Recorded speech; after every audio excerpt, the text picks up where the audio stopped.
Sometimes you're going to need to know how to use sines and cosines to solve for vector components. So let's take a look at an example where you're given the magnitude and direction of a vector and you're asked to solve mathematically for its components.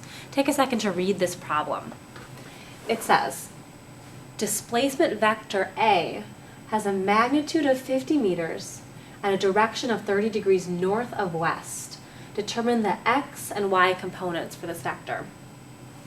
So the first thing I'm going to do is I'm going to try and draw a representation of vector A.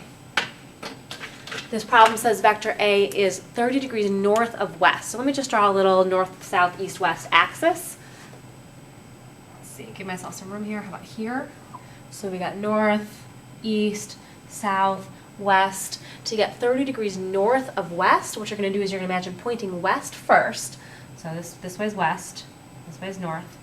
Point west first, and then turn 30 degrees north of there.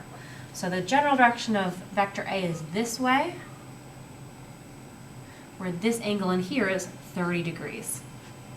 That's north of west, 30 degrees north of west. I'm going to go ahead and erase north of west right now just to give myself some more room. So we've got the direction of vector A. We want to know its components. So I'm going to go ahead and draw in the components of vector A. Here's vector A. It's 50 meters long. I'm going to draw in its x and y components. Its x component is this way. I'll label that AX. Its y component, I'll draw here, and I'll label that AY.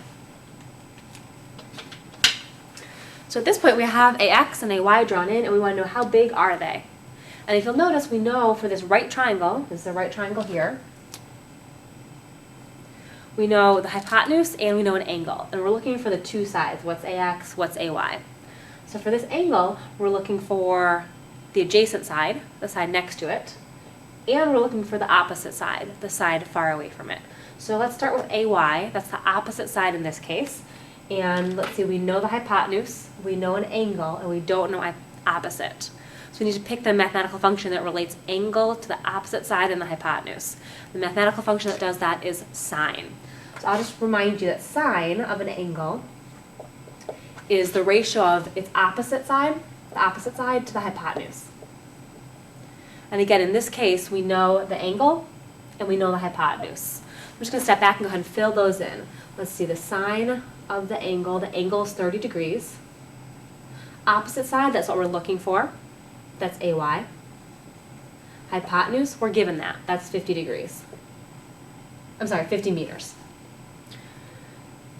So go ahead and hit sine 30 in your calculator, push enter, and you should get a number which is 0.5. So sine 30, if you just push that in your calculator, you get 0.5. So at this point, it's a good idea to just put in the number. Sine 30, that's 0.5. So I'm going to replace sine 30 with 0.5. 0.5 equals AY over 50. And then it's just algebra. Multiply both sides by 50, you get a value for AY of 25 meters. That's the magnitude. So this length is 25 meters. Because it's pointing straight up, it is positive. So I'll just go ahead and write 25 meters. And now it's time to solve for AX. AX, we'll use some similar stuff, but now we're looking for the adjacent side. We're looking for the adjacent side of this triangle. We know the angle, we know the hypotenuse, we're looking for the adjacent side. So what mathematical function can help us find the adjacent side if we know the hypotenuse? That's cosine.